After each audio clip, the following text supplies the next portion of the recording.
Nós assistiremos agora à palestra A Arbitragem como Solução de Conflitos Trabalhistas. Para presidir os trabalhos, eu gostaria de convidar Dr. Carlos Zangrando, acompanhado do palestrante Dr. Fábio Rodrigues Gomes. Com a palavra, Dr. Carlos Zangrando. Boa tarde. Nós temos, dando seguimento aqui aos trabalhos do nosso seminário, nós temos hoje o prazer de ouvir uma palestra do Dr. Fábio Gomes, magistrado do Rio de Janeiro, TRT do Rio de Janeiro, mestre em Direito Público pela Universidade Estadual do Rio de Janeiro, doutor também em Direito Público pela mesma universidade, professor adjunto de Direito Processual, Trabalho e Prática Forense da Universidade Estadual do Rio de Janeiro, e que vai nos trazer hoje o tema que é extremamente interessante, porque a arbitragem é um dos meios de composição de litígios, um meio extrajudicial. Por incrível que pareça, está presente na legislação brasileira desde o século XIX e repetida desde então. Nunca houve um ano nesta República em que a arbitragem não estivesse prevista em alguma espécie de lei. A Constituição de 88 foi a primeira a citar a arbitragem das questões trabalhistas. Mas, infelizmente, ela continua sendo desconhecida. Então, eu passo a palavra ao Dr. Fábio para que nos abrilhante com a sua exposição e esclareça essa grande desconhecida que é a arbitragem na solução dos conflitos trabalhistas brasileiros. Obrigado. Inicialmente, gostaria de cumprimentar os ministros e desembargadores aqui presentes, na pessoa do ministro Aloysio, meu conterrâneo, lá do Rio de Janeiro, que escreveu a apresentação, inclusive, do meu livro, fruto da tese de doutorado na UERJ. E os advogados, eu cumprimento na pessoa da minha colega lá na UERJ, professora também, a Carolina Tupinambá, quem eu devo a honra do convite de estar aqui para conversar um pouquinho com vocês sobre a arbitragem como meio de solução de conflitos individuais trabalhistas, né? A minha ideia é dar um enfoque maior sobre a solução de conflitos individuais, intersubjetivos, e não os coletivos, porque quanto aos coletivos, eu acredito que não haja muita polêmica ou muita controvérsia. E para fazer isso, qual vai ser o meu mapa de navegação, né? Um roteiro aqui para vocês acompanharem a minha linha de raciocínio. Num primeiro momento, eu pretendo fazer uma breve reconstrução do nosso arcabouço institucional, para, em seguida, abordar o que deve ser aperfeiçoado ou mesmo ajustado dentro desse arcabouço para acomodar essa boa prática de solução de conflitos. Porque eu já antecipo para vocês que eu sou favorável à arbitragem individual de conflitos trabalhistas. Então, já concluí, um abraço até logo para todos. Então, eu já antecipo para vocês a minha opinião a respeito desse tema. Eu sou favorável e vou tentar convencê-los, pelo menos colocar uma semente da dúvida em quem pensa de maneira contrária, né? Porque esse é o objetivo do nosso debate. Pois bem, dentro de um contexto de tomada de decisão, onde se precisa resolver um problema, o que todo e qualquer cidadão brasileiro almeja? A resposta mais imediata seria encontrar um mecanismo de disputa, um meio que seja rápido, efetivo, barato e com um resultado que produza um resultado legítimo, ou seja, aceitável, sob o ponto de vista racional e também emocional. E por que se começa a discutir com tanta ênfase os meios alternativos de solução de conflito no Brasil, também na área trabalhista?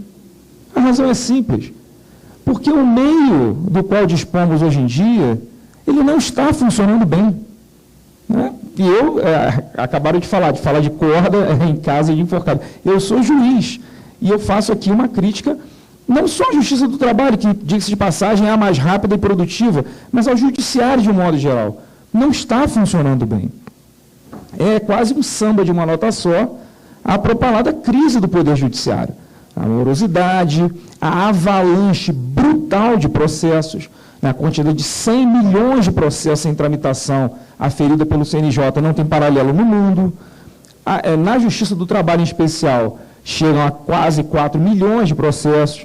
Né? Existe aí uma falsa polêmica, né, quase uma discussão sofista, em torno, no Brasil tem 95%, 98% das ações trabalhistas no mundo. Esse é um dado que não encontra um respaldo empírico muito sólido, mas é irrelevante. O importante é constatar o absurdo da quantidade de ações. Seja 50% das ações do mundo, 20%, 90%, não importa o índice. É que, olhando para nós mesmos, o número de quase 4 milhões de ações por ano é uma quantidade que torna inviável qualquer aparato institucional no mundo inteiro. Então, é importante, diante disso, nós, pelo menos, abrirmos a mente para alguns mecanismos que venham futuramente a talvez até melhorar o funcionamento da Justiça do Trabalho. Isso sem falar do corte, do déficit orçamentário, dos problemas de pagamento de custo de pessoal, de material, que nós enfrentamos no Brasil ainda de forma mais aguda nos dias de hoje. Então, é um discurso, ou é uma ideia, ou é uma visão do problema com os pés plantados na realidade. Né? E é interessante notar, aí já fazendo uma retrospectiva histórica não muito longa, indo lá para a década de 70 do século passado, que essa insatisfação com o Poder Judiciário, com essa morosidade, ou com uma constatação estatística de um aumento do volume de processos, não é uma jabuticaba nacional. Nessa década de 70 que eu mencionei para vocês, nos Estados Unidos, isso gerou uma conferência, a Pound Conference, onde foi cunhada a famosa expressão, né, Alternative Dispute Resolution, os ADRs. Foi o professor Frank Sander que criou essa figura dos meios alternativos de solução, com a ideia de transferir para a comunidade, diretamente para a comunidade, esse empoderamento, essa possibilidade de resolver de maneira mais direta os seus próprios conflitos. E, com isso, tirar um pouco da sobrecarga do judiciário. E, à época, o próprio presidente da Suprema Corte norte-americana, ele investiu, ele apoiou esse movimento de incentivo aos meios alternativos de solução de conflito. E isso também aconteceu do outro lado do Atlântico. Na Europa, tem o famoso estudo do professor Capelletti com Brian Garf, falando das ondas renovatórias. E na terceira onda, falava-se da redução de custos, da simplificação dos procedimentos, da especialização da mão de obra judicial. Então, isso já acontecia no mundo, pelo menos no mundo ocidental, bem antes desse burburinho, dessa insatisfação latente que a gente vivencia com bastante intensidade no Brasil de hoje. Agora, o detalhe aqui é o seguinte, é que esses movimentos previstos na terceira onda do GAF, do Capelletti, eles já estão inseridos na Justiça do Trabalho brasileira desde pelo menos a década de 40. A tônica do nosso processo é a simplificação. O nosso judiciário é federal e especializado. Os nossos custos de acessibilidade são reduzidíssimos, até um pouco demais, na minha opinião. Mas nós já surfamos nessa onda que eles vislumbraram na década de 70, aqui no Brasil, pelo menos desde a década de 40.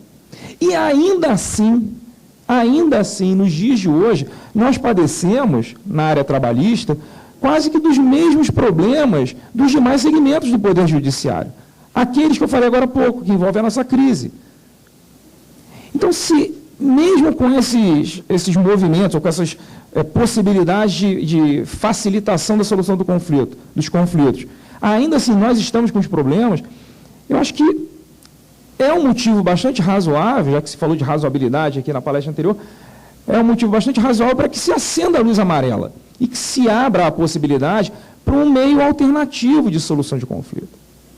Mas se ainda assim, mesmo com base nessa realidade dura, difícil que nós vivemos, ainda se resiste a mas a ampliar a possibilidade de solução de conflitos para além da Justiça do Trabalho, então eu vou tentar utilizar aqui de uma característica nossa que ainda nos coloca na vanguarda em relação aos demais segmentos, que é a nossa capacidade de conciliação, ao nosso know-how conciliador. Na Justiça do Trabalho, em média, ela consegue solucionar por conciliação em torno de 40% dos casos que chegam até os tribunais. É uma média estatística infinitamente superior aos ramos do Judiciário Estadual e da Justiça Federal comum. E falando um pouquinho da minha experiência pessoal, né, como juiz há mais de 17 anos, né, eu posso dizer a vocês que, sob o ponto de vista teórico, né, de observador, ali no dia a dia, mais criar uma ideia mais formatada sobre o que eu vejo no meu dia a dia forense, eu diria que as partes, elas apresentam dois padrões de comportamento durante a fase conciliatória. No primeiro instante, elas mostram um enorme anseio de falar com o juiz. Elas não se importam com o momento de depoimento pessoal, com confissão, as tecnicalidades de um processo. Não, elas querem falar com o juiz. Elas querem passar o seu problema, ou, como diria lá um dos meus autores favoritos, né, Rudolf von Ihring, elas querem manifestar o seu sentimento de indignação perante o juiz. E, além disso, as partes, quando elas tentam criar essa proximidade do juiz, ao juiz cabe mostrar a elas que ele está ali, presente no seu problema. E para que elas acreditem nisso, o juiz tem que mostrar que entende do que ele está falando, que ele se coloca no lugar da pessoa, e mais, que ele domina não apenas o direito, isso na fase de conciliação, né, a fase mais plástica do processo, mas que ele domina, ao menos de modo rudimentar, alguns outros ramos do conhecimento. Psicologia social, por exemplo. Você fazer uma leitura da pessoa que está na sua frente. Como ela se porta, como ela fala, o que ela almeja. Às vezes uma palavra mal colocada, pelo juiz ou pela parte contrária, joga por terra um acordo quase finalizado. Além disso, o juiz tem que ter um mínimo de noção dos dados empíricos da realidade onde ele vive. Não é o juiz em Marte, na Lua. Eu sou juiz no Rio de Janeiro, titular da capital, da 41ª vara. É uma realidade difícil, um Estado quebrado, falido. Além disso, nós temos que ter conhecimento mínimo de economia, teoria dos jogos, custo-benefício. Então, esse domínio um pouquinho mais alargado faz com que você consiga se aproximar mais da parte e ela confie em você. Porque, em suma, esse é o ponto. Né? É a confiança. É a confiança no Poder Judiciário. Acontece que, hoje em dia, essa confiança, às vezes, é uma confiança pela metade, porque a parte não tem outra opção. Ela só tem aquela ali. Então, ela confia ou não confia, mas só tem aquela opção. Então, chegando agora ao segundo momento da minha exposição, né, naqueles ajustes e adaptações, eu vejo como pergunta básica aqui, a pergunta-chave é a seguinte: a arbitragem, ela consegue reproduzir este ambiente institucional de confiança que nós construímos ao longo de mais de 70 anos no judiciário trabalhista e se tornar um meio alternativo de solução de conflitos? Eu digo que sim, porque eu vejo na arbitragem um desenho institucional propício à simplificação de procedimentos, à rapidez, baixo custo e à legitimidade do resultado. Porque é um resultado que foi construído por alguém escolhido pelas próprias partes, que conheciam previamente as regras do jogo e que certamente vai ser adequada àquela realidade, muitas vezes extremamente especializada, peculiar, de um problema que é levado àquele árbitro.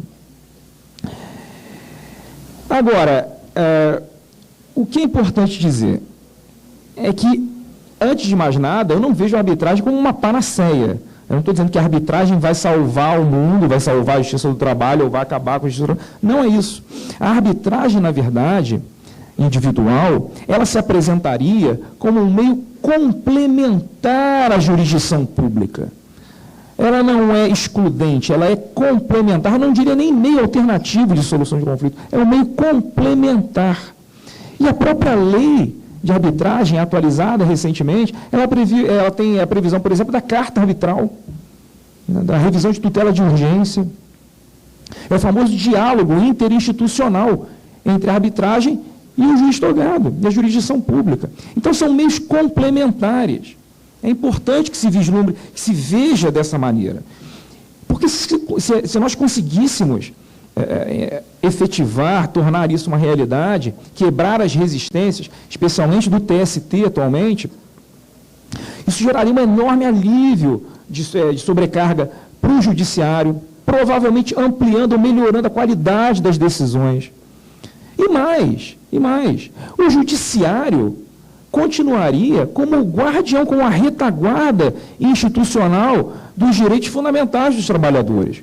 Porque o próprio artigo 33 da Lei de Arbitragem prevê ação anulatória. Então, se houve algum desvio, se houve alguma fraude, se houve alguma coação, se houve algum tipo de ilícito que contamine a sentença arbitral, isso pode ser levado ao juízo público, ao juiz togado, à Justiça do Trabalho, para que isso seja revisto. Então, o judiciário continuará dando a última palavra. Isso é um aspecto muito importante a ser ressaltado. Né?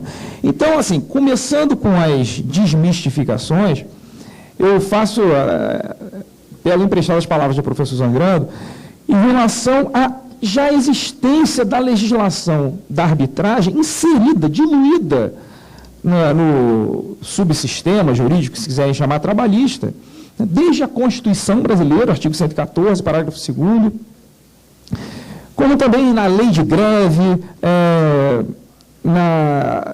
na lei de participação nos lucros e resultados, na lei do trabalhador avulso e mais. Estou aqui, meu amigo Rodrigo Carelli está ali na plateia. Temos a lei complementar 75 de 93 do Ministério Público do Trabalho.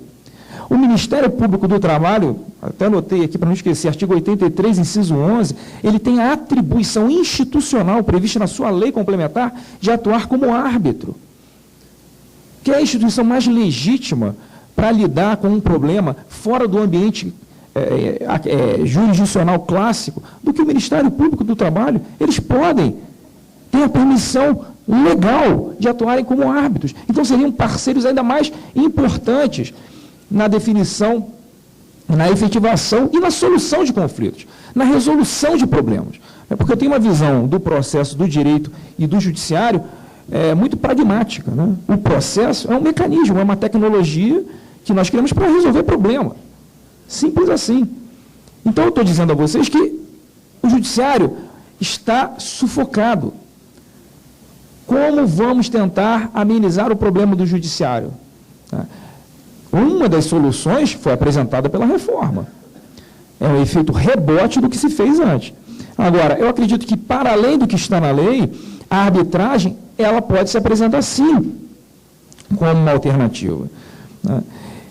E aí, indo para as especificações em relação à própria arbitragem, uma primeira dificuldade, um primeiro obstáculo a ser enfrentado é a questão da desconfiança em relação à imparcialidade do árbitro. E eu colocaria aí versus o excesso de confiança na atuação do juiz. E digo isso tranquilamente, Sou juiz há mais de 17 anos. Porque por mais talentoso, por mais estudioso, por mais trabalhador, sério que seja o juiz, não há no Brasil, na Justiça do Trabalho, e nem em nenhum outro lugar do judiciário brasileiro, um juiz Hércules, à moda do Ronald Dworkin. Não há juízes capazes de analisar todos os fatos, em todos os aspectos, analisar todos os ordenamentos, todas as possibilidades semânticas dos enunciados linguísticos. Isso é uma impossibilidade prática. É um mito criado por uma teoria. Não há juízes Hércules. E o juiz do trabalho não pode, como diz um colega meu lá da Bahia, um professor muito conhecido, Rodolfo Pamplona, o juiz tem que ter um cuidado redobrado para não se tornarem presunçosos. E mais, não se tornarem paternalistas. É dever de ofício a manutenção da imparcialidade. E os juízes estão cansados. É muito trabalho. Eu, na minha vara, por semana, faço em torno de 85 a 90 audiências. Média de 8 a 10 sentenças por dia. A capital do Rio virou, se eu não me engano, ano passado, em quase 2.000 processos novos, fora o acervo. Não há estrutura que dê conta disso. A minha vara tem teoricamente 11 servidores e na prática 9, porque tem sempre um de férias, o outro de licença, para lidar com esse mundo de problemas. E mesmo assim, aí só para não ficar, não ser apedrejado quando eu for sair daqui, nós fazemos do limão uma limonada. Os juízes do trabalho são os mais produtivos do Brasil, quiçá do mundo. A quantidade de sentenças, de processos baixados em relação aos demais segmentos e às outras jurisdições é infinitamente superior. Mas ainda assim, se não houver uma saída alternativa, eu não vislumbro um futuro muito promissor. E aí chegamos ao árbitro, né? O árbitro, ele é escolhido pelas partes. Essa é a premissa. E é uma premissa, inclusive, prevista na Lei 13.129 de 2015, quando ela deu prevalência, primazia ao árbitro escolhido do que as famosas listas fechadas, nas quais você já tem o árbitro previamente definido de antemão. E, além disso, nós poderíamos pensar em soluções, como, por exemplo, costurar em acordos coletivos ou em convenções coletivas, hipóteses de cláusulas cheias, nas quais as câmaras arbitrais, onde os conflitos seriam decididos, já estariam definidas ali. Aí mais um trabalho aí para o sindicato agora para reconquistarem a sua legitimidade, a sua legitimação, né? Aí, mais uma vez, um outro obstáculo. Mas o empregado não escolhe o árbitro. O empregado, ele é hipossuficiente.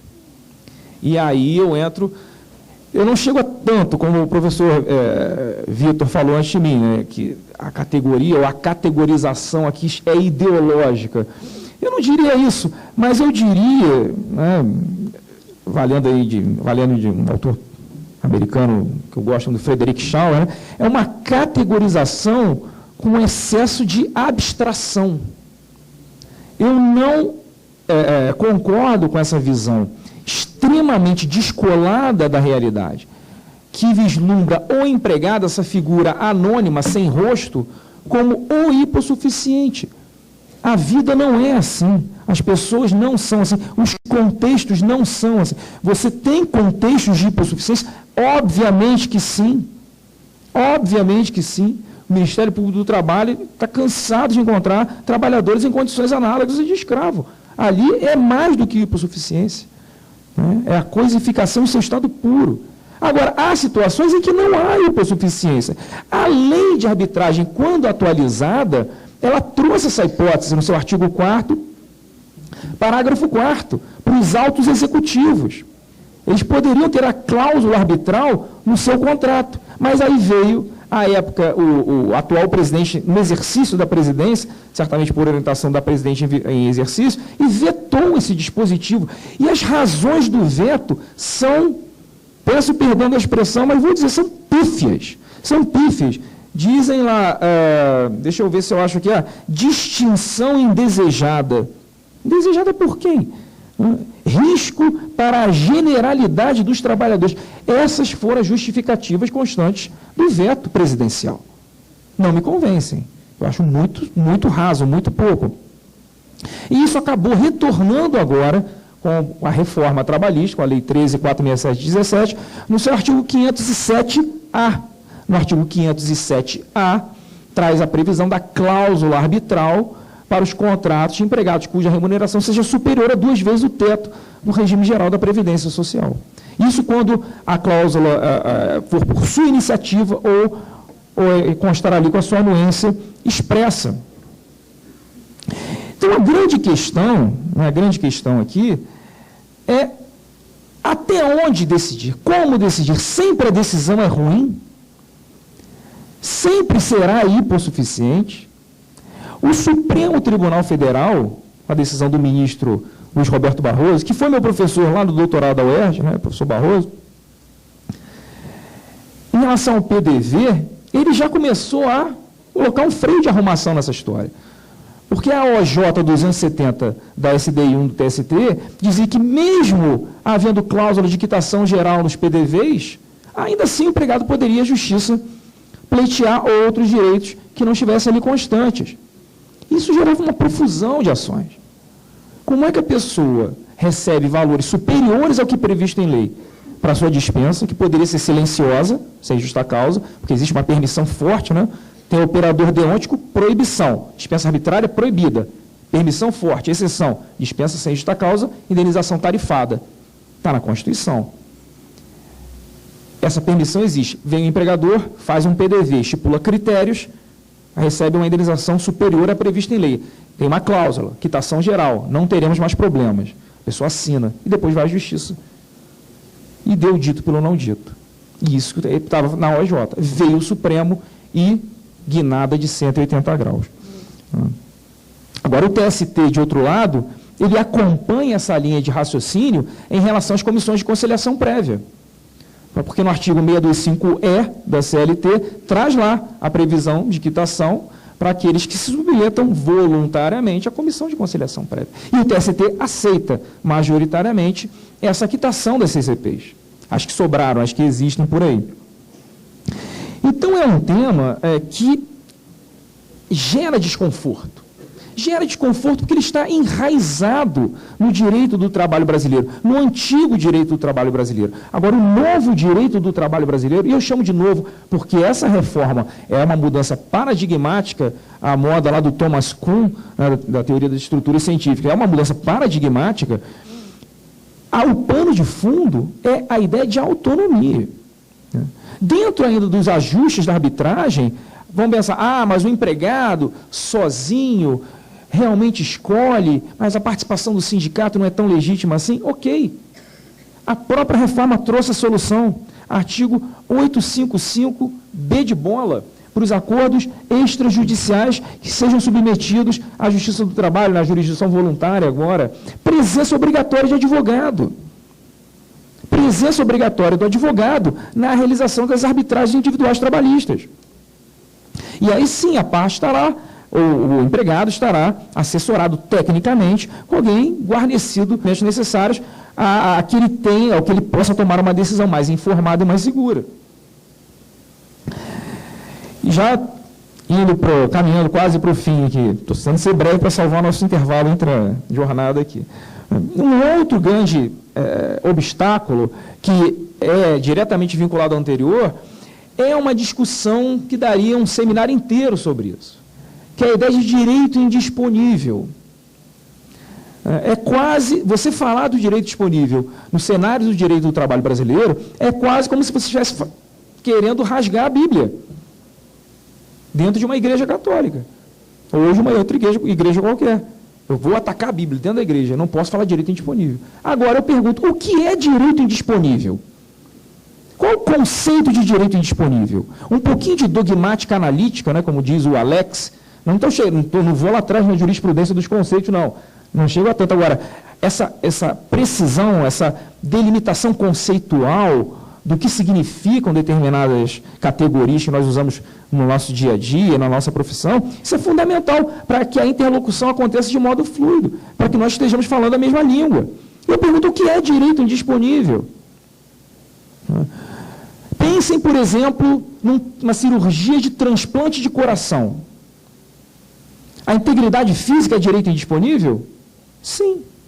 Não é que abriu a pessoa, foi lá e trocou o coração. Quem gosta de esporte de contato, judô, karatê, MMA, né, ver um UFC da vida, a pessoa entra ali para lutar com outro, esporte de luta. BBB da vida. O Brasil é o país que tem mais BBB do mundo. No BBB 85, não sei qual o número está aí. Exposição inacreditável da sua privacidade. A privacidade é um direito indisponível. Intuitivamente, todos nós aqui, eu acredito que não haja divergência, diremos que sim, são direitos indisponíveis. Mas agora, indisponíveis até onde?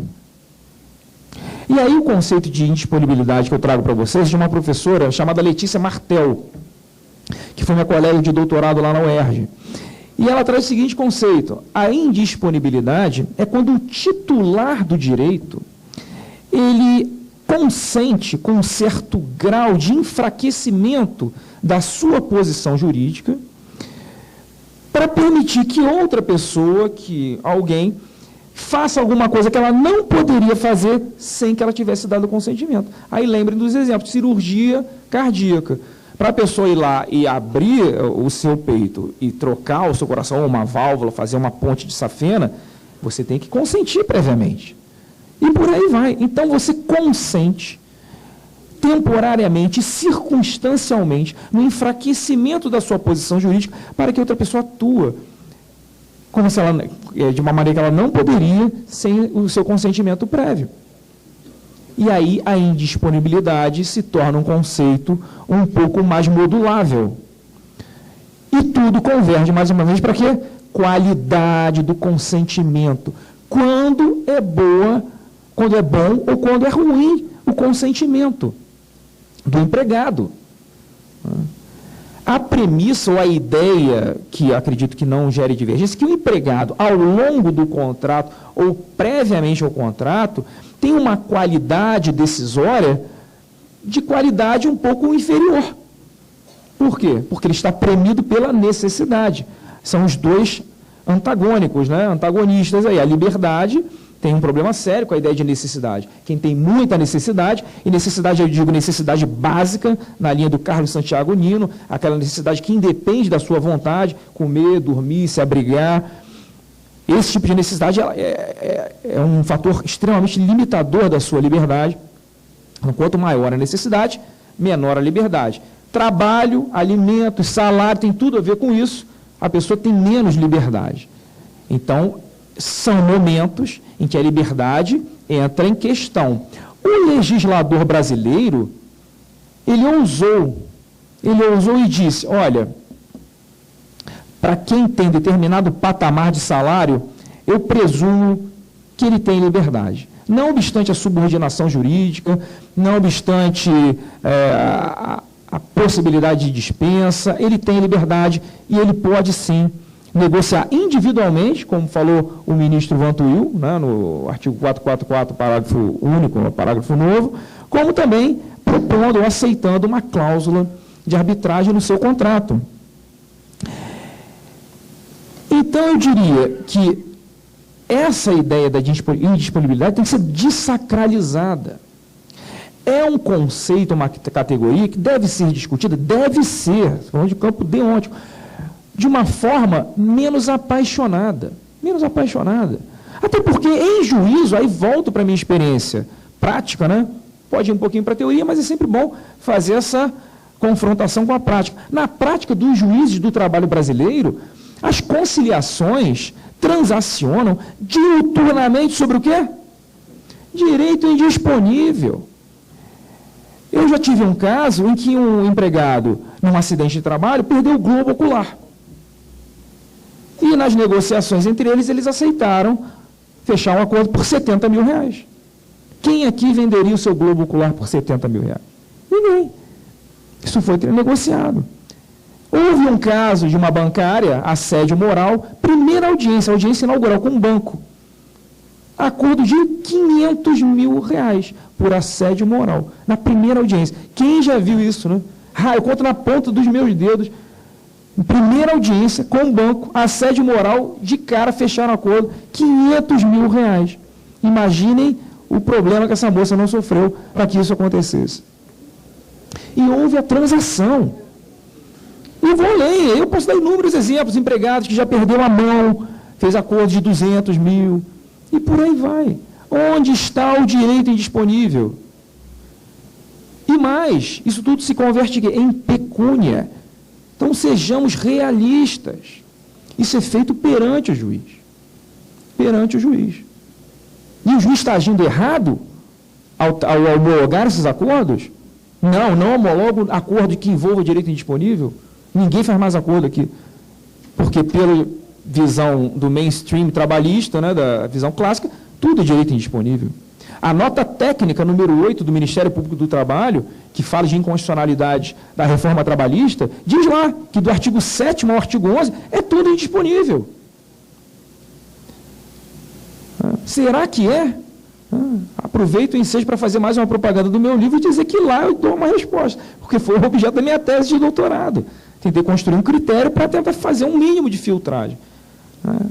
O artigo 8º, 2º, que prevê a unicidade sindical, só para provocar, está lá. É direito indisponível? É direito fundamental? É cláusula pétrea? prescrição é cláusula pétrea? Em que lugar do mundo isso acontece? Concluindo, né? Para concluir,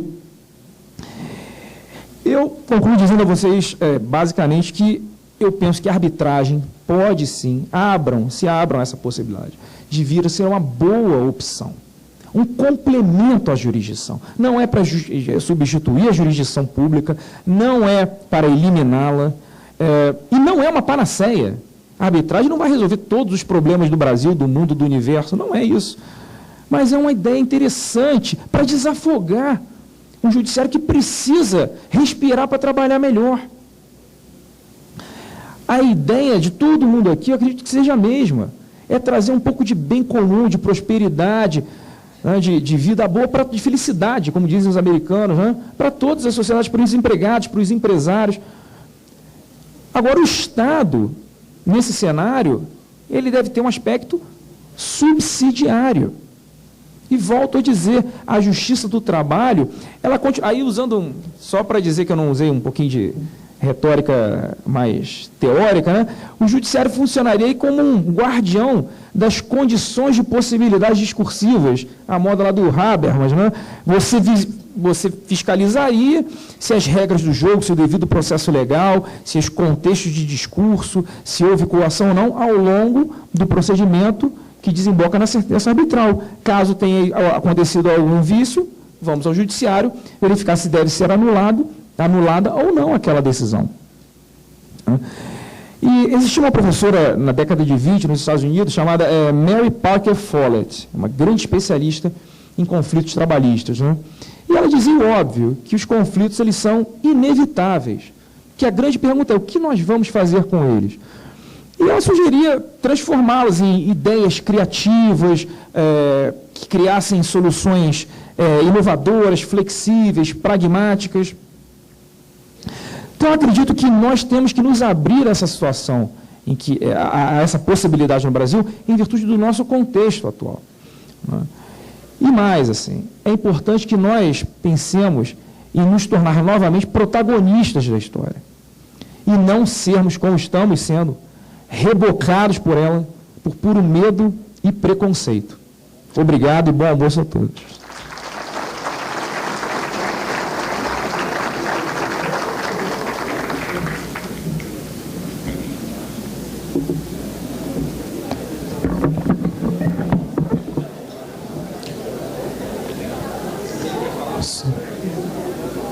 Por favor. Apenas para... atenção, auditório, apenas para finalizar,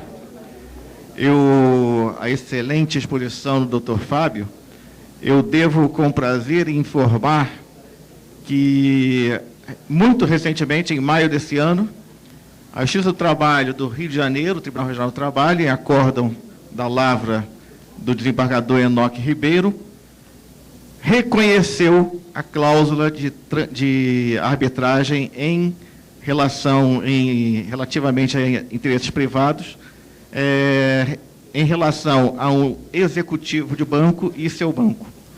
E reconheceu a validade da cláusula e deu, pela primeira vez, um acórdão contrário à jurisprudência dominante no TST, que, até o momento, vê como impossível a utilização da arbitragem para dirimir interesses, conflitos privados do trabalho, certo?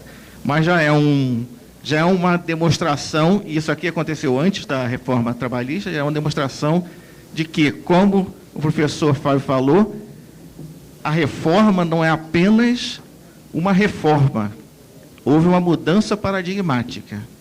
Nós estamos tentando criar um novo modelo de direito do trabalho no Brasil, menos intervencionista, mais respeitoso da vontade individual das partes e mais afeto a uma realidade que se vivencia no século XXI.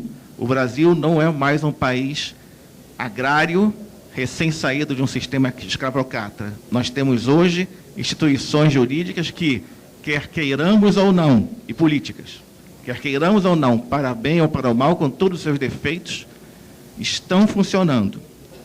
Com todos os problemas que acontecem, o Brasil poderia ter caído ou decaído numa situação política inconcebível, como está acontecendo num país vizinho nesse momento aqui, mas isso não aconteceu. Isso é uma demonstração de, no mínimo, maturidade. Então, boa tarde a todos, muito obrigado ao doutor Fábio e agradeço a atenção de todos. Muito obrigado. Dando continuidade à programação do curso Reforma Trabalhista, Impactos nas Relações de Trabalho, nós vamos assistir agora à palestra A Tarifação dos Danos Extrapatrimoniais e Segurança Jurídica.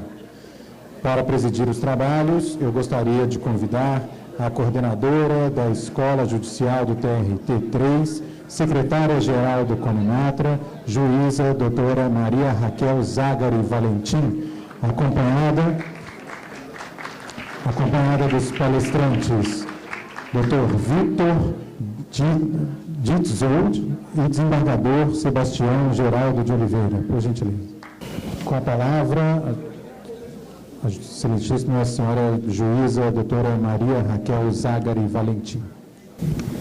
Muito boa tarde a todos. Vamos dar continuidade aos nossos trabalhos agora. E me foi dada a honra de estar à mesa acompanhada dos doutores Vitor e doutor Sebastião, falando sobre um tema instigante e extremamente polêmico da nossa reforma trabalhista, né? Que é a tarifação dos danos extrapatrimoniais.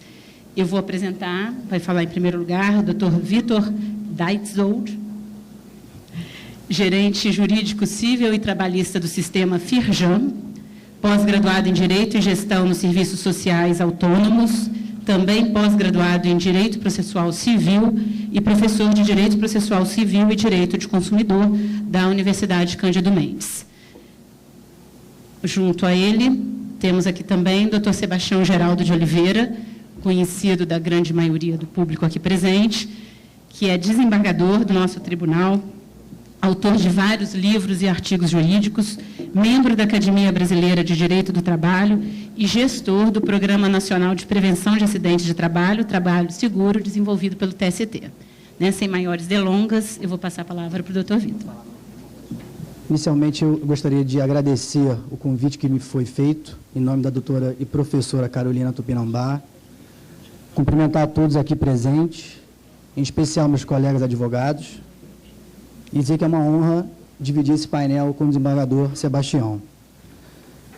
Eu pretendo fazer uma apresentação um pouco mais prática e até processual, e para desenvolver o raciocínio, eu vou seguir o seguinte roteiro, passando rapidamente por alguns conceitos, o cenário jurisprudencial no que tange ao tema que vai ser debatido, o novo texto legal trazido pela Lei 13.467, a questão da inconstitucionalidade, que sem dúvida alguma é o ponto mais sensível em relação a esse tema, e a parte propositiva da minha palestra, que é uma alternativa para avaliação e composição dos danos extrapatrimoniais, caso a tese da inconstitucionalidade prevaleça.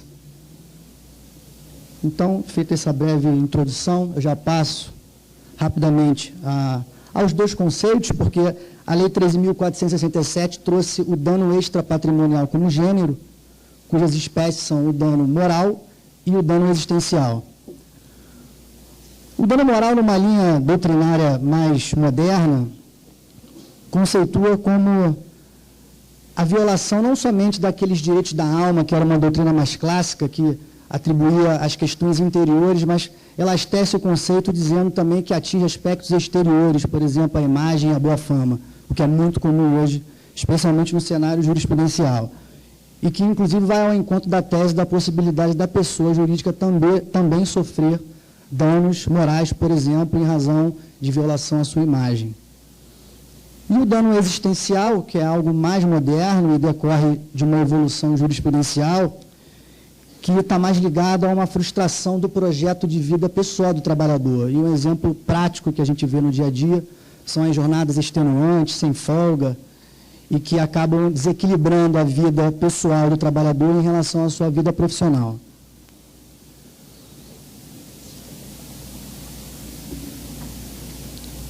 Antes de falar sobre o cenário jurisprudencial, eu vou trazer até duas decisões para ilustrar a disparidade que hoje a gente vê, que a gente enxerga em relação à quantificação dos danos morais ou extrapatrimoniais nos casos concretos, trago aqui alguns dados só para a gente ver como esse instituto realmente é banalizado.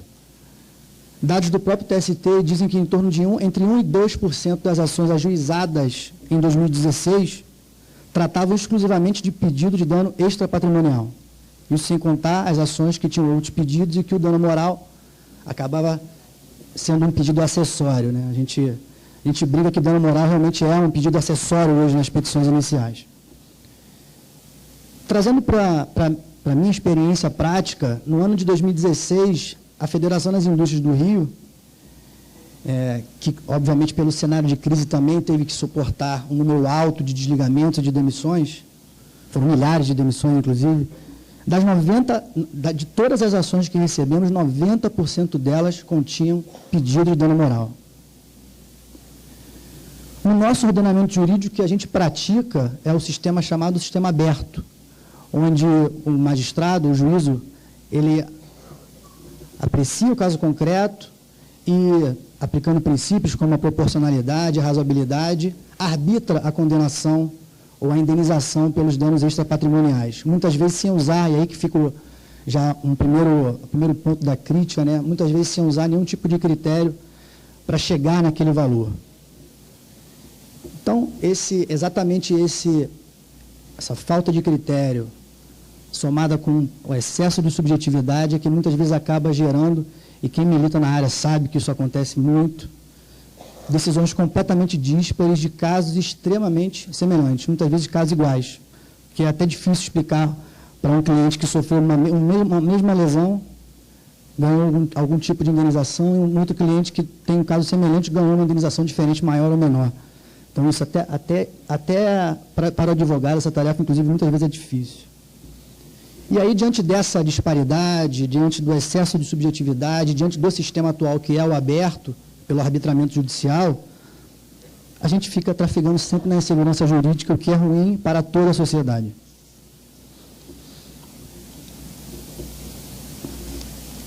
Eu trouxe 2 casos envolvendo transporte coletivo urbano, assalto a cobradores de ônibus. Trouxe propositalmente, porque eu sei que a gente está na casa do Sindicato dos Transportes, aqui de BH, de Belo Horizonte, e foram 2 casos, esse é o primeiro acordo, que chegou até o TST. Em síntese, o caso diz respeito a assaltos sucessivos, onde o cobrador foi submetido a esses assaltos, e em razão de uma violação de algum direito da sua personalidade, entendeu que havia o dever de indenizar do empregador. A condenação nesse primeiro acordo bateu no teto de R$10 mil, já lá no TST, sem nenhuma reforma.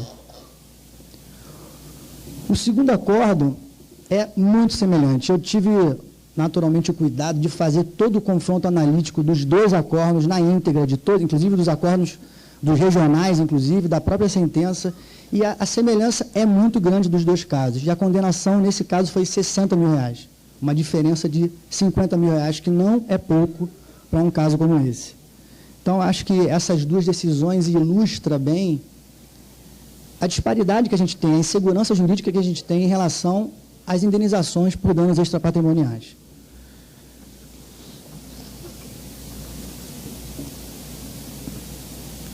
O novo texto legal, trazido pela Lei 13.467, agora de 2007, regulamentou a questão relativa ao dano extrapatrimonial. E o primeiro artigo do capítulo que trata do tema, e eu tomo a liberdade de ler, diz o seguinte, artigo 223A, aplicam-se à reparação de danos de natureza extrapatrimonial decorrente da relação de trabalho apenas os dispositivos deste título. Então, trouxe uma regra específica regulamentando o dano moral ou o dano extrapatrimonial decorrente da relação de trabalho. Se interpretarmos esse dispositivo concomitantemente com o 223, letra G, que diz, na verdade, esse dispositivo traz o rol de são parâmetros que o juízo deve se nortear para quantificar o dano. O inciso 7º desse dispositivo diz, primeiro caput, ao apreciar o pedido, o juiz considerará, tem até um viés imperativo aí, o grau de dolo ou culpa. Então, fazendo a minha apresentação, me veio uma reflexão, justamente trazendo esses dois casos concretos que eu coloquei anteriormente, que tratam de assalto a cobradores de ônibus, onde nos dois casos foi aplicada a teoria da responsabilidade objetiva. Em outras palavras, o empregador, por conta da atividade de risco, assume esse risco, e, embora não tenha dado causa àquele evento danoso, ele tem o dever de indenizar. E aí fica já a primeira questão, uma pergunta, nem é uma pergunta retórica, é uma pergunta que eu até queria trazer aqui para o debate. Dentro dessa nova perspectiva, ou seja, da nova lei, que regulamenta o dano moral, traz a questão específica, e tendo em vista que antes da reforma, o direito do trabalho se socorria à legislação civil para aplicar a indenização por danos extrapatrimoniais, perde força essa teoria da responsabilidade objetiva? É fato que o artigo 2º da CLT traz, estampa lá a teoria do risco, né? Toma até a liberdade de ler. O artigo 2º da CLT diz que considera-se empregador empresa individual ou coletiva que, assumindo o risco da atividade econômica, admite, assalaria e dirige a prestação pessoal de serviço. Eu ainda não tenho a resposta para essa pergunta, mas me parece, numa análise inicial, e essa reflexão me veio ontem na cabeça, me parece que essa corrente da responsabilidade objetiva, ela no mínimo perde um pouco de força. Continuando no novo texto legal, o artigo 223, letra G, que já estava no slide anterior, sem dúvida nenhuma deve ser elogiado, porque traz parâmetros norteadores, como já dito, para que o juízo avalie e enfrente detalhadamente as questões para chegar numa quantificação razoável e justa para aquele caso concreto.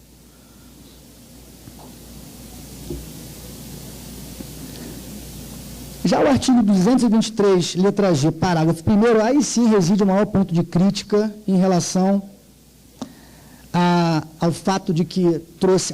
Aqui que está a tarifação, né, dos danos extrapatrimoniais, né, tão criticada aí por boa parte, eu diria, da comunidade jurídica. Não só por magistrados trabalhistas, como pelo MPT e até por advogados que militam na área. O que trouxe esse dispositivo? Ele utiliza, né, uma base de cálculo para chegar ao dano moral, que é o salário do trabalhador, e estabelece um teto, um limite, até 3 vezes ou até 5 vezes, dependendo do grau da lesão, ou até 50 vezes quando a lesão tiver natureza gravíssima. Então, esse dispositivo trouxe uma base de cálculo mais um teto. E aí que, realmente, certamente, o desembargador Sebastião vai ter a oportunidade de pontuar com mais profundidade as críticas relativas a esse dispositivo.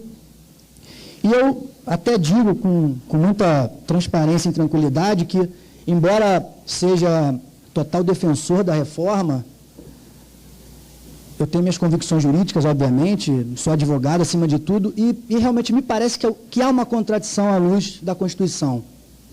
Existe uma crítica em relação à violação da isonomia, que seria uma inconstitucionalidade, e existe uma outra crítica, que seria uma violação ao artigo 5º, inciso 5º da Constituição, que diz que a reparação deve ser proporcional ao agravo, ou seja, deve ser proporcional à extensão do dano.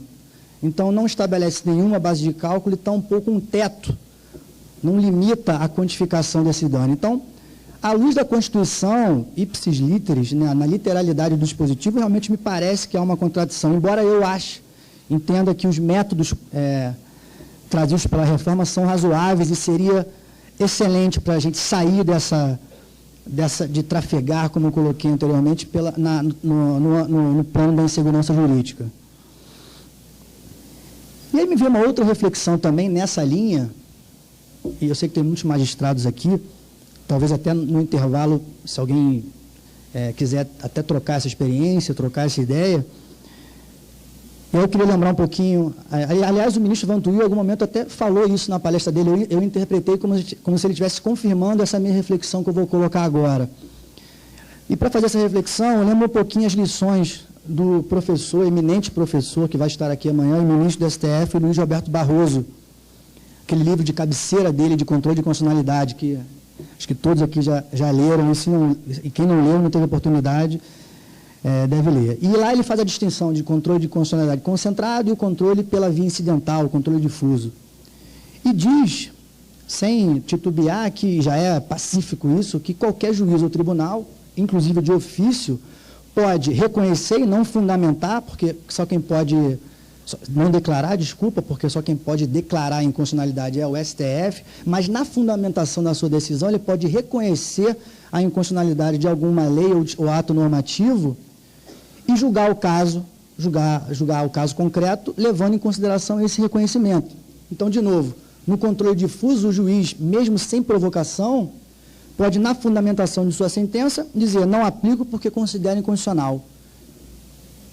E na discussão do nosso tema, que é dano extrapatrimonial, me veio essa reflexão, será que existe essa inclinação, caso o texto que hoje já foi divulgado, já foi sancionado, prevaleça, ou seja, os juízes tendem a declarar a inconstitucionalidade pela via incidental e continuar aplicando os mesmos métodos que sempre aplicaram?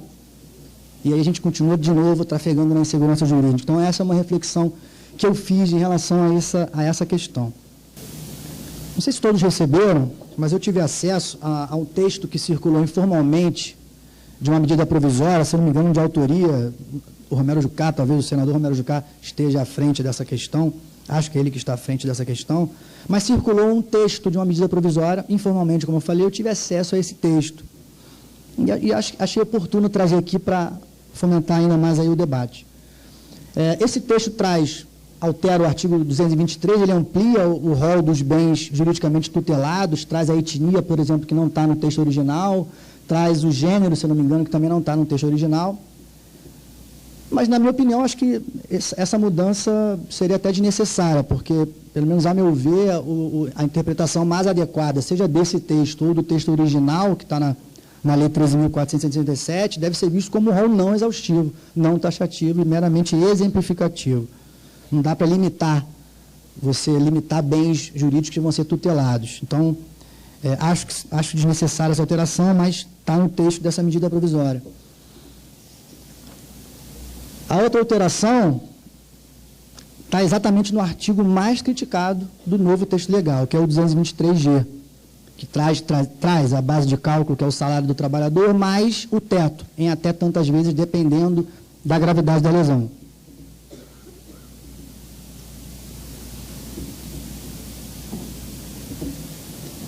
Esse texto da MP, insisto em dizer que informal, por enquanto, atende às críticas em relação à base de cálculo, ou seja, o salário do trabalhador, e vincula como base de cálculo o teto da Previdência, que hoje está em torno de 5 mil e poucos reais, se eu não me engano. Então, essa alteração, se ela realmente vingar, se ela vier à tona, ela afasta a crítica em relação à violação da isonomia. Aliás, crítica bastante pesada, acho que foi inclusive o próprio ministro Vantuil que ressaltou isso, deu o exemplo da perda do braço. A perda de braço de alguém que trabalha no chão de fábrica é diferente da perda de braço de alguém que é diretor de uma grande empresa, por exemplo.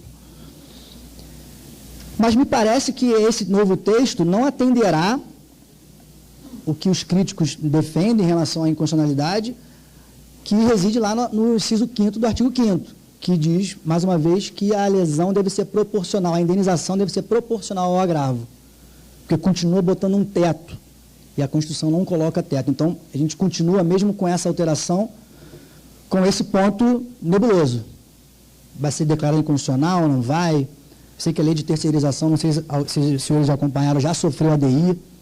E em relação a esse dispositivo, pelo menos o que a gente escuta na mídia, já está declarado que vão entrar com a ADI. Se o STF vai, como ele vai julgar, a gente não sabe ainda, mas é fato que a gente ainda não tem um futuro muito certo em relação a esse tema. Mas, de qualquer maneira, essa proposta da medida provisória me parece que não resolveria o que os críticos da reforma vêm defendendo, que é essa inconstitucionalidade com base no artigo 5º, inciso 5º.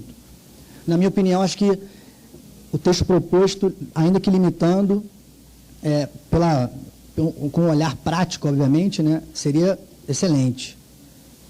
Mas essa discussão sobre a constitucionalidade, realmente, ela ainda vai continuar. O que consta ainda no texto da medida provisória, a nova lei ganha o artigo 5º, segundo esse texto da MP. também para atender uma crítica muito forte, né? Existia realmente essa crítica em relação ao dano decorrente de morte do empregado. Se limitaria até 50 vezes o salário do trabalhador, um trabalhador que ganha um salário mínimo e que tenha realmente falecido por alguma negligência do empregador, os seus herdeiros, assim, os seus sucessores legitimados para receber a indenização, receberiam, no máximo, se você considerar um salário mínimo, não receberiam nem 50 mil reais. Realmente, se a gente analisar em relação ao que a média da jurisprudência hoje, está um valor bem abaixo do que, não tendo diretão abaixo, mas está abaixo do que se condena geralmente.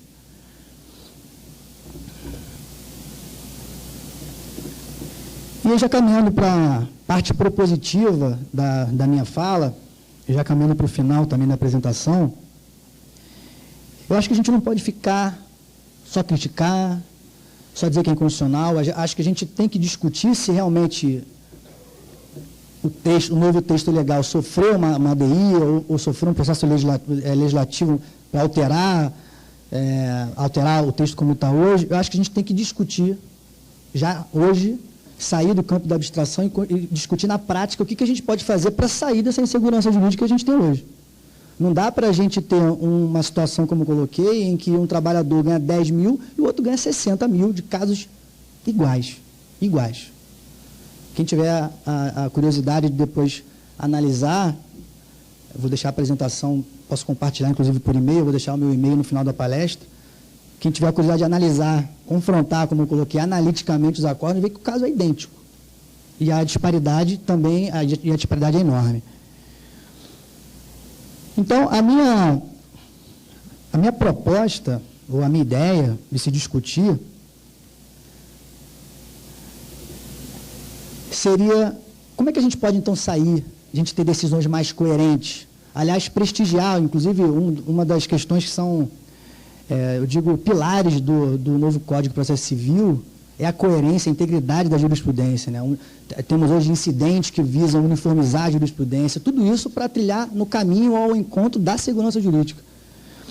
Então, a minha sugestão para debate, claro, levando em consideração se o novo texto legal sofreu alteração ou for derrubado por meio de uma ADI, são duas questões. A primeira, não sei se todos os senhores já tiveram a oportunidade de ler um pouco, não é, na verdade, um método novo, já é até um pouco mais antigo, mas ganhou relevo no final de 2016, com um julgamento onde o relator foi o ministro Salomão, da STJ, o método bifásico da STJ para quantificar dano moral. Em ligeira síntese, o que consiste esse método bifásico? Primeira fase, é analisar no valor básico da indenização de acordo com o caso concreto. Então, criando aqui hipoteticamente um cenário, a hipótese dos autos é indenização por perda de membro. O caso é esse. Então, com base em um conjunto de precedentes que analisaram casos semelhantes, se chega a um valor básico, com base nesse conjunto de precedentes. E, a partir desse valor básico, analisado por esse conjunto dos precedentes, passa-se a avaliar ou a analisar as circunstâncias do caso, para se chegar a uma quantificação, a uma indenização mais justa e coerente para aquele caso. O que implicaria positivamente, sem dúvida, numa redução, pelo menos, nesse excesso de subjetividade que a gente tem hoje. E, concomitante a esse método bifásico do STJ, a minha sugestão é que, realmente, o artigo 489 do CPC, que foi recepcionado pela Instrução Normativa 39 do TST, seja obrigatoriamente observado por qualquer juízo, qualquer tribunal. O que diz esse dispositivo? Aí eu só elenquei os principais incisos do artigo 489, mas ele diz o que deve conter toda e qualquer decisão, para ela ser fundamentada. É um dispositivo inovador, pelo menos os seus incisos não têm correspondência com o Código de Processo Civil anterior, e eu destaquei, como eu falei, os três principais, e aí eu tomo a liberdade de ler. Não se considera fundamentada qualquer decisão judicial, seja ela interlocutória, sentença ou acórdão, que, inciso 2º, empregar conceitos jurídicos indeterminados, sem explicar o motivo concreto de sua incidência no caso. Inciso 3º, invocar motivos que se prestariam a justificar qualquer outra decisão. E, por último, não enfrentar todos os argumentos deduzidos no processo capazes de, em tese, infirmar a conclusão adotada pelo julgador. Então, me parece de muita valia esse dispositivo, embora tenha sido recepcionado pela AN, como eu já coloquei, a AN 39 do TST, na prática eu não tenho visto ainda muitos juízes aplicando em suas sentenças e tampouco os tribunais ainda aplicando com tanta, na prática, né, aplicando com tanta frequência, né, eu diria. Então, minhas conclusões são que a gente hoje continua trafegando nessa insegurança jurídica e, diante dessa reflexão do controle de constitucionalidade incidental, onde talvez alguns juízes, mesmo com o texto legal, poderão afastar a aplicação para continuar usando os mesmos métodos, a gente acaba ainda nessa insegurança. Diante da forte inclinação da nova lei ser considerada inconstitucional acerca do tema relativo aos danos extrapatrimoniais, precisamos discutir alternativas para chegarmos ao entendimento de como as indenizações por danos extrapatrimoniais serão mais justas e coerentes, sem a disparidade que a gente vê hoje. E, a meu ver, o método bifásico aliado a esse artigo 489 do CPC pode ser de extrema importância para que a gente melhore essa disparidade que a gente vê hoje. Bom, com essas breves considerações, o tempo realmente era bastante curto, eu encerro a minha fala, deixo o meu contato e passo a palavra ao desembargador Sebastião. Muito obrigado. Bem, prezada doutora Maria Raquel, minha colega que está presidindo essa mesa, meus colegas, amigos, estudiosos, é uma grande alegria participar desse evento, especialmente pela sua dimensão, pelos expositores, os temas tão empolgantes aqui hoje tratados. E nos pediram para falar sobre esse tema tão palpitante da tarifação dos danos extrapatrimoniais e a segurança jurídica, como já adiantou ali para nós o colega Vitor, se você quiser ficar lá para facilitar. Então, veja, para não perder tempo, o tempo é escasso, foi aprovada a reforma trabalhista, ela vai entrar em vigor dia 11 de novembro de 2017, 120 dias, pelo critério de contagem da dia 11 de novembro, e nós tínhamos na CLT o título 2, tratando das normas gerais de tutela do trabalho, e o título 3 tratava das normas especiais. Depois que a CLT foi lipoaspirada, colocaram ali agora o implante de o título 2A, que regula o direito extrapatrimonial em 7 artigos desse título 2A da CLT. Pois bem, então vejam, primeiramente eu fiquei um pouco hesitante em aceitar ou entender essa nova terminologia que trouxeram como novidade o dano extrapatrimonial. Ela não está incorreta em termos doutrinários, mas ela entra em choque com a tradição do nosso direito. Porque vejam, a Constituição já fala em dano moral em pelo menos 3 artigos, claramente. O artigo 5º, o artigo 114, menciona o dano moral e dano patrimonial. Veio depois, além da Constituição, veio o Código Civil, trata em dano moral. O Código de Processo Civil, indenização fundada em dano moral. O Código de Defesa do Consumidor, danos patrimoniais e morais. Aqui, a Lei 9.029, dano moral. Parece que foi criada uma categoria diferente, e não foi. Na realidade, é o mesmo dano moral, só que o dano extrapatrimonial é uma categoria um pouco mais abrangente. Então, agora teremos o dano moral estrito sensu e esse dano moral lato sensu, que as demais leis tratam a respeito delas. Pois bem, então, essa nova terminologia haverá certamente algum entrechoque, porque para o civilista, para o consumerista, vai continuar utilizando a terminologia dano moral. E no trabalhista chegou esse dano extrapatrimonial. Na realidade, é a mesma questão, doutrinariamente, um pouco mais amplo, o dano extrapatrimonial. E certamente os acórdons do FTJ e do Supremo tratam dano extrapatrimonial, uma outra citação doutrinária tratando de dano extrapatrimonial. Mas, na realidade, é a mesma questão agora regulamentada no direito do trabalho. Pois bem, começamos pela questão da abrangência. Foi introduzido nesse título 2A um dispositivo mencionando que esse dano se aplica apenas, nas relações de trabalho, se aplica apenas esta regulamentação. Aqui foi um objetivo de não aplicar o artigo 8º da CLT, norma geral, e aplicar a norma especial que indica que a aplicação será apenas desses dispositivos. Foi a pretensão, a meu ver, é verdade que a ideia do legislador é uma, a interpretação que vai vingar doutrinariamente e jurisprudencialmente pode ser outra, mas a ideia foi criar um microsistema, como existem diversos outros microsistemas no sistema jurídico brasileiro. Aqui, por exemplo, estariam excluídos os danos, só abrange os danos morais. Certamente não vamos considerar aqui nada de dano material, que o dano material e patrimonial do acidente de trabalho, por exemplo, que é o mais comum, continuará sendo aplicado na ótica do direito civil, aplicando o Código Civil. Isso aqui é apenas para os danos de natureza extrapatrimonial. Mas, desta forma, eu entendo que essa regulamentação é singela para dar conta de todos os institutos da responsabilidade civil, apesar de dar algumas diretrizes importantes a respeito. Particularmente como juiz, não sou legislador e, como magistrado, a minha intenção é aplicar a lei nos seus limites e contornos, na sua devida interpretação, sem um preconceito, como alguns estão rejeitando de antemão ou aplaudindo entusiasticamente. A minha aplicação é como aplicador da lei, como jurista, vou analisá-la na sua indicação e com cuidado de interpretá-la juridicamente. Pois bem,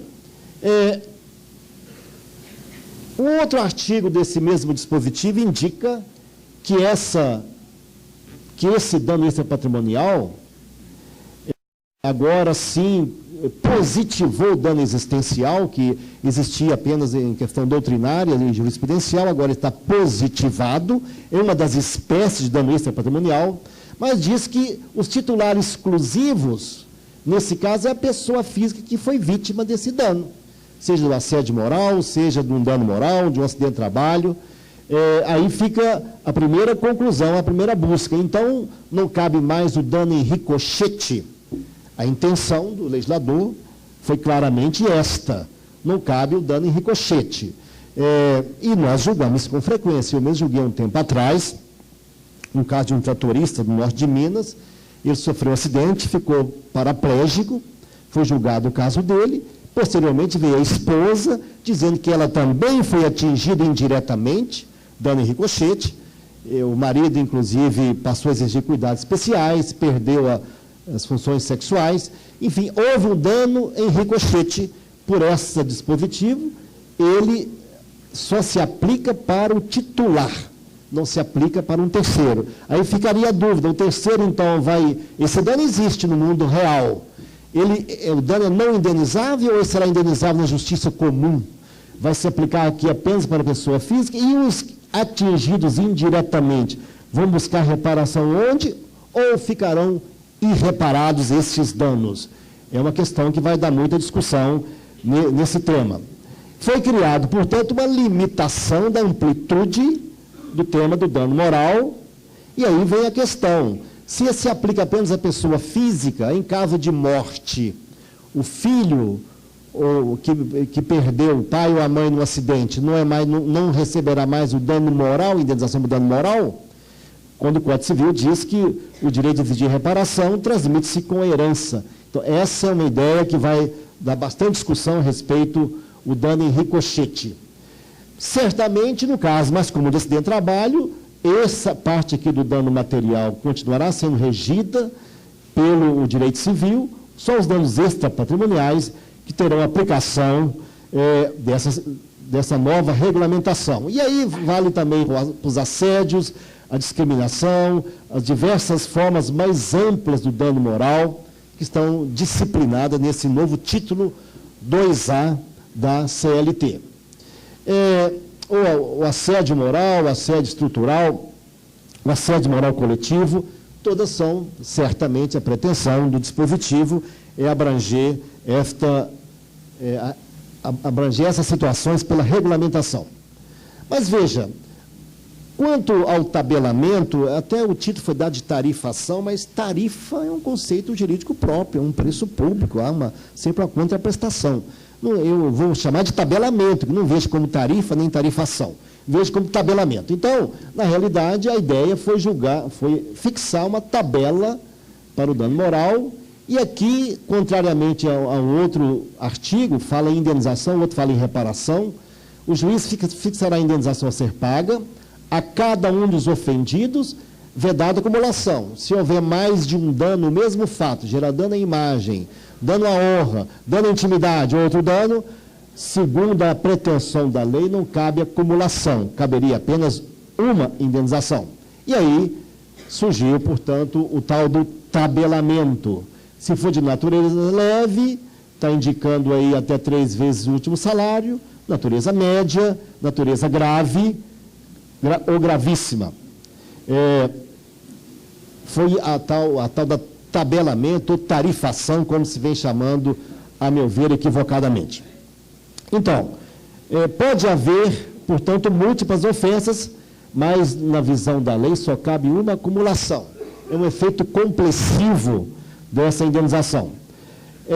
A questão de leve, média ou grave, aí é semelhante ao que se adota para a culpa, já no Código Civil, conceito jurídico indeterminado será aplicável, analisado em cada caso. E fica a questão, e no dano moral coletivo, quando se ajuiza a ação? Aqui mencionou o artigo que é a cada um dos ofendidos. Então, numa ação civil pública, no dano moral coletivo, indicando o universo dos trabalhadores que estão sendo atingidos por aquela situação, vai fixar a indenização para considerando cada um daqueles que foram lesados, cada um dos ofendidos, é a interpretação mais coerente, a meu ver. E aí, aplicando esta tabela, vamos imaginar uma situação que eu já julguei um caso parecido. Subia no elevador de obra, um estagiário, um encarregado de obra de construção civil, um engenheiro e um gerente. Houve uma queda desse elevador e ficaram paraplégicos, alguns outros tiveram amputação da perna e outras questões. Por essa tabela, o dano moral, digamos que fosse considerado ofensa grave, essa situação, o estagiário receberia 18 mil, o encarregado 60 mil, o engenheiro 200 mil e o gerente 400 mil.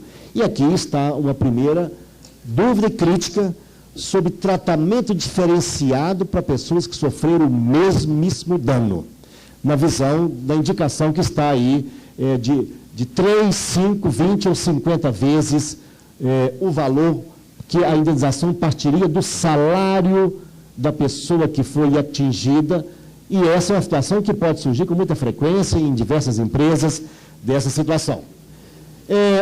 Vejam que eu acho que fixar indenizações diferentes para pessoa que sofrer a mesmíssima lesão é um tratamento diferenciado, discriminatório. A meu ver, esse é um ponto que é uma violação muito clara da Constituição. Que eu acho que a pobreza ou a riqueza do lesado não pode ser critério para receber mais ou menos indenização, é um ponto vulnerável da reforma. Cito aqui um acórdão do STJ, que ele menciona que a condição social da vítima de pobre não pode ser valorizada para reduzir o montante de indenização pelo dano moral. A dor das pessoas humildes não é menor do que aquela sofrida por pessoas abonadas ao serem privadas de um ente querido. É uma decisão do STJ. Tem uma outra nesse mesmo sentido, do Herman Benjamin, já mais recente, e ele menciona que não cabe avaliar as condições socioeconômicas dos entes envolvidos para efeito de ponderação da gravidade dos fatos e para fixação de danos morais. Então, eu acho que esse dispositivo da reforma viola com mais clareza o texto constitucional a fixar parâmetros diferentes para o mesmíssimo dano sofrido por pessoas somente pelo salário diferenciado que elas aufiram. Houve até uma jornada de direito civil realizada em Brasília, no Conselho de Justiça Federal, foi adotado o enunciado 588, e segundo esse enunciado, o patrimônio do ofendido não pode funcionar como parâmetro preponderante para o arbitramento de compensação por dano extrapatrimonial. É uma ideia que na doutrina civilista já está bem fixada, já está bem adotada. Percebendo isso, o governo prometeu, no dia da votação da reforma, os parlamentares exibiam que estaria apoiando a reforma, porque houve um compromisso ético do governo Temer de modificar pontos que eles consideravam inconstitucionais, e a proposta anunciada dessa medida provisória é para corrigir essa questão. Em vez de fixar pelo salário, continua tendo as 4 graus, mas o valor seria igual para todo mundo, limite máximo de benefício da Previdência Social, como já fizeram em outros pontos da reforma. E nessa situação, o limite da Previdência para este ano de 2017, do teto, é 5.531, e veja, aquela mesma situação que eu dei exemplo agora há pouco, aplicando a prometida medida provisória para alterar aquele dispositivo, ficaria dessa forma. O mesmo acidente, com o estagiário encarregado, o engenheiro e o gerente, a indenização seria igual para todos pela mesma ofensa. Essa é a prometida medida provisória que vem para corrigir esse primeiro ponto, o mais vulnerável de um tratamento discriminatório. Agora, o tema principal da exposição foi o tarifamento. Veja, isso não é novidade no nosso sistema jurídico. Havia no Brasil a lei de imprensa que fixava também um tarifamento, indicava aqui alguns graus de indenização de danos morais conforme a natureza da lesão ou da ofensa causada. Muito bem, essa lei 5.250 também previa que era limitada 10 vezes, a importância do artigo anterior, a tarifação das empresas jornalísticas. Houve várias discussões, até que, de tanto julgar o tema, o STJ adotou uma súmula 281, dizendo que a indenização por dano moral não está sujeita ao tabelamento, ali, tarifação prevista na lei de imprensa. Essa questão pacificou-se no âmbito do STJ. Mas será que a tarifação, que, como foi dito aqui de manhã, o que vai decidir são os tribunais superiores e, em última instância, o Supremo? Como é o entendimento do Supremo a respeito desse tema da tarifação? No mesmo ano de 2004, foi julgado o primeiro caso no Supremo, na segunda turma, e o ministro Carlos Veloso foi o relator. Ele entendeu que a Constituição emprestou ao dano moral um tratamento especial, desejando que ele fosse o mais amplo possível. E diz esse acordo, portanto, não é possível sujeitar os limites da lei de imprensa, isso não colide com a nova Constituição, dizia na época. Se fizesse dessa forma, estaria interpretando a Constituição à luz da lei ordinária, o que seria incabível. Isso é um acordo do mesmo ano de 2004. Em 2007, outro acordo supremo do ministro Peluso, ele diz que a limitação ou tarifação fere a Constituição e toda limitação prévia abstrata, contrária ao juízo de equidade, é incompatível com o alcance da indenizibilidade irrestrita assegurada pela Constituição. Foi julgado nesse acordo que colidiria com a Constituição essa ideia de tabelar o dano moral. E, finalmente, aliás, nesse mesmo acordo, diz o ministro Peluso algo interessante. Ele diz aqui, os bens ideais da personalidade, como a honra, a imagem, a intimidade e a vida privada, não suportam critério objetivo, com pretensões de validez universal de mensuração do dano da pessoa. Noutras palavras, a restituição do gravame a tais bens não é recondutível a uma escala econômica padronizada, análogo para todos os danos, análogo àquela que se é adotada para os danos patrimoniais. Mas, por enquanto, era acórdão de turma do Supremo Tribunal Federal. Até que, no julgamento da DPF 130, em 2009, o plenário do Supremo Tribunal Federal afastou por completo a lei de imprensa. E no que toca ao tema da tarifação, da chamada tarifação, eu colhi uns extratos para perceber o pensamento dos ministros do Supremo, que, afinal de contas, é eles que vão dizer se é ou não constitucional. Diz aqui o ministro Lewandowski, não impressiona a DataV na objeção de alguns, segundo a qual, se a lei for totalmente tirada do cenário jurídico, o direito de resposta ficaria sem parâmetros e a indenização sem balizas, por causa da tarifação. E ele diz, não é bem assim, é que a Constituição assegura o direito proporcional ao agravo. Ou seja, não é um direito que pode ser exercido arbitrariamente. E ele menciona ainda, prosseguindo, que essa Suprema Corte, no tocante à indenização por dano moral, de longa data cristalizou jurisprudência no sentido que o artigo 52 e 56 não foram recepcionados pela Constituição, com o que afastou a possibilidade de estabelecer qualquer tarifação. Isso é o voto do Lewandowski nessa DPF 130. O voto do ministro Celso Mello, diz Celso Mello, não subsiste no ponto da tarifação, que eu separei do voto cada tópico. E diz assim, não subsistem por incompatibilidade material com a Constituição de 88 as normas escritas no artigo 52 que definem indenização tarifada,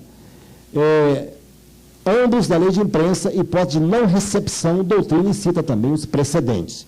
O certo é que, no julgamento plenário dessa DPF, o tema foi enfrentado e o ministro Gilmar Mendes menciona no trecho do voto dele que o dispositivo 52 é patentemente contrário à Constituição. Ele até admitiria outros da lei de imprensa, mas não da tarifação, dizendo que fere é patentemente inconstitucional. O Supremo apreciou isso e ficou, portanto, na visão do Supremo, do seu plenário, quanto ao tema da tarifação, na DPF 130, que a Constituição não suporta tarifação de danos morais. E aí fica a dúvida, será que nós vamos ter, nos demais ramos do judiciário brasileiro, um dano moral sem tabelamento e vamos ter um tabelamento restrito ao dano moral do trabalhador? Vamos ter aqui um subdano, um dano tabelado, limitado? Essa é a discussão que certamente será levada ao Supremo, porque ou certamente a tabela trabalhista vai contaminar e ser admitida pelos demais, ou vice-versa, não vai conviver com os demais. Porque o mesmo sistema tem um dano moral para pessoas, o mesmo cidadão com tratamento diferenciado, eu acho que fere a lógica, e por isso que eu tenho muitas dúvidas sobre a constitucionalidade, tanto da questão do valor do salário, quanto a questão mesmo da própria tarifação do dano moral.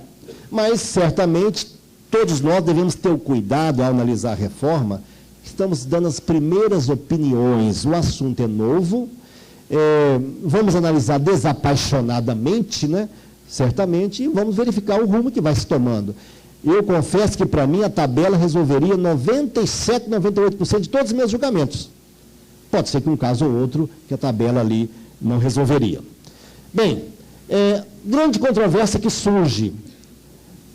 Aplica-se essa nova tabela aos atuais contratos? Ou só vai aplicar os contratos celebrados a partir de 11 de novembro de 2017? Grande discussão. Outra questão. Vamos aplicar só para as lesões ocorridas depois de 11 do 11? Se aplicar os atuais contratos? Eu vou enfrentar o tema. Ou só para as lesões ocorridas antes? Como vão aplicar a lei antiga ou a lei nova? E os processos em tramitação. Será a grande discussão dos próximos meses, especialmente dezembro, janeiro, fevereiro, a grande discussão para o julgador será nesse sentido. Veja, a respeito desse tema, a Constituição tem norma expressa. O artigo 5º, inciso 36. A lei não prejudicará o direito adquirido, o ato de perfeito é coisa julgada. E a antiga lei de introdução ao Código Civil, hoje mudou de nome, é Lei de Introdução às Normas do Direito Brasileiro, que se aplica hoje a todo, não só o direito civil, vem definindo o que é o ato de direito perfeito, que é o direito adquirido. Está bem claramente lá, respeito. Pois bem, então, vejam, no meu entender, portanto, se para garantir a aplicação do artigo 6º da Lei de Introdução às Normas do Direito Brasileiro, eu vou ter que verificar a data da ocorrência da lesão ou da aquisição do direito, a partir de 11 de novembro de 2017. Porque o tempo rege o ato, tempus rege actum, há um aforismo latino antigo nesse sentido. Eu acho que é o mais plausível. Mas, a meu ver, o artigo 2035 do Código Civil resolveu bem a situação que cabe aplicar aqui. Veja, o que diz o Código Civil. A validade dos negócios e demais atos jurídicos constituídos antes da entrada em vigor deste Código obedece ao disposto nas leis anteriores. Aqui aplicou aquela escada pontiana, de Pontes Miranda, da existência, validade e eficácia ou efeitos. Então, a validade, sim, vou aplicar a lei antiga. Agora, os efeitos produzidos após a vigência desse Código, no nosso caso, após 11 de novembro de 2017, eu vou aplicar a reforma. Não os casos que eu estou julgando agora, de casos antigos. Só os fatos ocorridos, as lesões ocorridas antes de depois de 11 de novembro de 2017. Mas e o tema, se aplica aos contratos novos ou não? Aqui há duas possibilidades na jurisprudência. Veja, eu estou dizendo isso porque a aquisição do direito, a aquisição do direito à reparação, diz o Código Civil, violado o direito, nasce a pretensão. No momento do acidente, amputou o braço, aquele momento é o momento que nasceu a pretensão. Eu vou aplicar a lei que vigorava no momento que nasceu a pretensão. Mas veja, vai se aplicar só aos contratos novos? Tem uma súmula do Supremo que diz isso. Que eu, DataVem, até discordo. Diz aqui, ó, alterações da base de cálculo da periculosidade do eletricitário, que foi reduzida, né, atinge somente aos contratos de trabalho firmados a partir da sua vigência. Logo, os contratos antigos permaneceriam aplicando a base de cálculo antiga. Essa é uma possibilidade. Será que o TFT vai aplicar esse dispositivo apenas para os contratos celebrados a partir de 11 de 11 de 2017? É uma possibilidade. A meu ver, eu particularmente entendo que não é a mais correta. Mas existe esse precedente, porque aqui entendeu que se aplicar nos contratos em andamentos, acabaria tendo redução de salário, que feriria o artigo 7º, inciso 6º. Mas, citando uma doutrina e a jurisprudência bem assentada no Supremo, não há direito adquirido a regime jurídico. Prevalece o direito adquirido no ajuste contratual, mas não de natureza legal. As normas ajustadas, sim, mas as partes não têm controle sobre o que as leis vão alterar ao longo do seu período. Então, não há direito adquirido de natureza a regime jurídico. Firma a jurisprudência do TFT nesse sentido. Então, eu acho que nos contratos de trato sucessivo com o meu contrato de trabalho, aplica-se, a meu ver, nos contratos em andamento, mas a partir de fatos ou lesões ocorridas a partir do dia 11 de novembro de 2017. A súmula 51 fala que as vantagens deferidas só atinge trabalhador admitido após a revogação ou alteração, mas veja bem, vantagens, não que regulamentares e não disciplinamento legal, porque senão, como disse o Supremo, não há direito adquirido a regime jurídico. E aí, eu estou citando aqui um acordo pleno do Supremo, que analisou o tema do fundo de garantia, e o ministro Moreira Alves já dizia que é firme de jurisprudência que não há direito adquirido a regime jurídico, porque isso as partes não controlam. Por exemplo, antes do Código Civil, a Convenção do Condomínio estabelecia multa de 20%. A lei veio e limitou a multa, então, falou, bem, então não pode aplicar a multa nova porque foi celebrado na vigência da lei anterior? Falou, não. Os fatos apanhados pela lei nova, os efeitos ocorridos durante a lei nova, aplica-se a lei nova.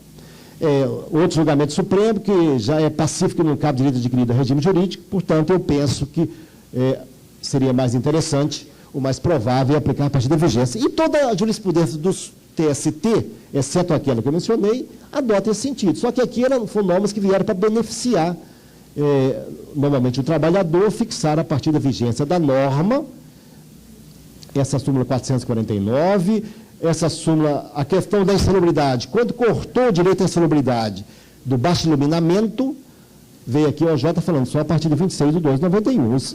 A exposição anterior a essa data recebeu o adicional de insalubridade. Aqui ainda, súmula 307 e 441, é a data da vigência que indica a aplicação ou não da lei nova, conforme indicado nessas súmulas.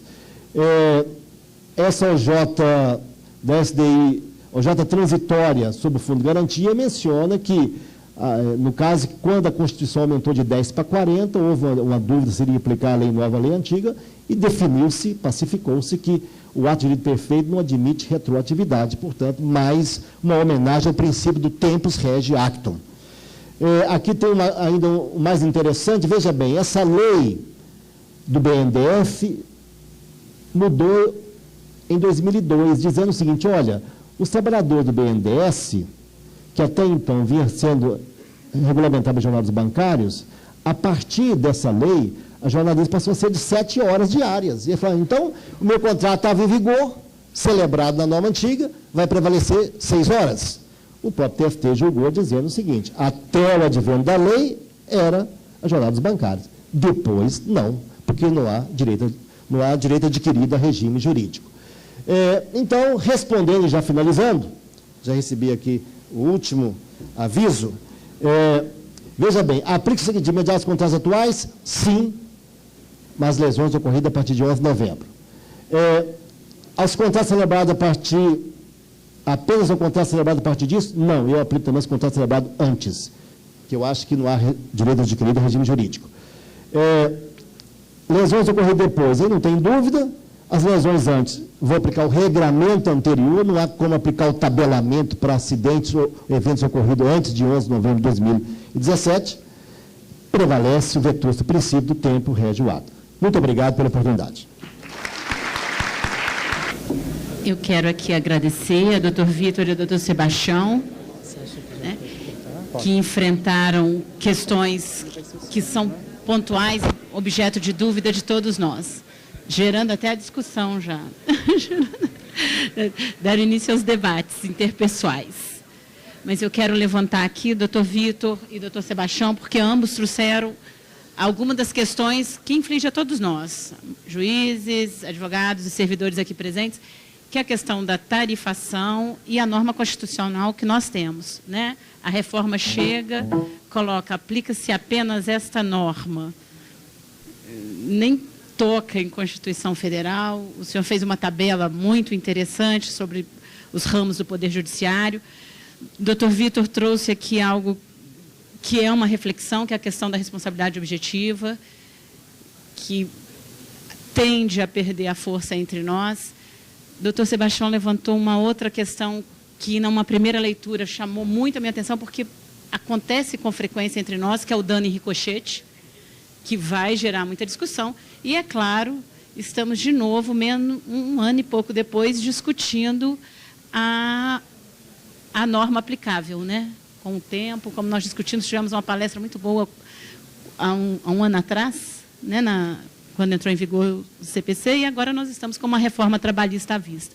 Eu tenho certeza que todo mundo aqui sai mais ciente, dominando, né, empoderado, com um empoderamento, que é a palavra da moda agora, do conhecimento sobre a tarifação, o tabelamento, né?